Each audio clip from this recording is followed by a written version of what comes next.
I mean, Aristotle is looking for the peaks in his book. He doesn't say very much about parenting and baking cakes and making meals and so on. And in more democratic times, we can expand his term about activity and its satisfactions to include the small things of everyday life in which we do express our humanity in very rich ways. He's rather blind to that in this book. It's a shortcoming. But the idea of to flourish is to be active and not just busy and distracting yourself, but to be in those activities that express your character, your nature, your possibilities in a full and rich, and for him, very important, beautiful way.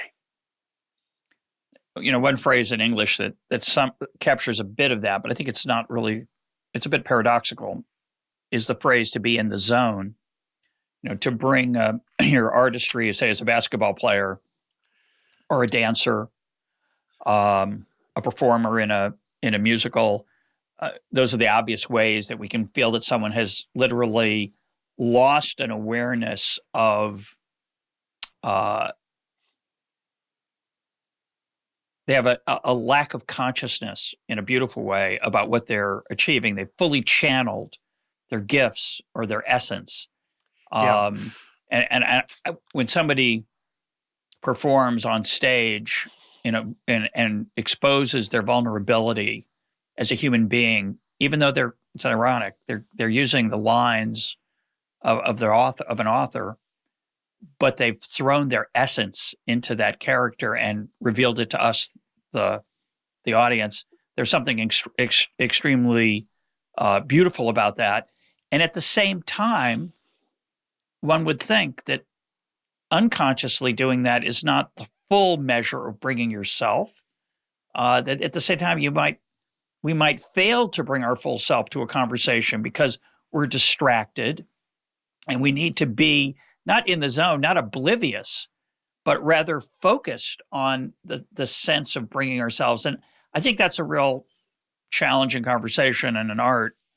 I don't have much more to say about it. What would you? Look, that's really lovely, and I think the fullness of activity when it goes swimmingly well. In fact, Aristotle would present, I think, this account to be at work without impediment. Mm. To be at work without impediment, without distraction, without feeling obstacles to the full expression of one's soul. Those are things in which the activity and the agent are united. There's a line, I think it's Yeats, "Oh, body swayed to music, oh, brightening glance, how can one tell the dancer from the dance?" And in a really good conversation, time stands still. One is wrapped up in the thought of one's own, of one's partner, and one feels alive in a very, very rich way.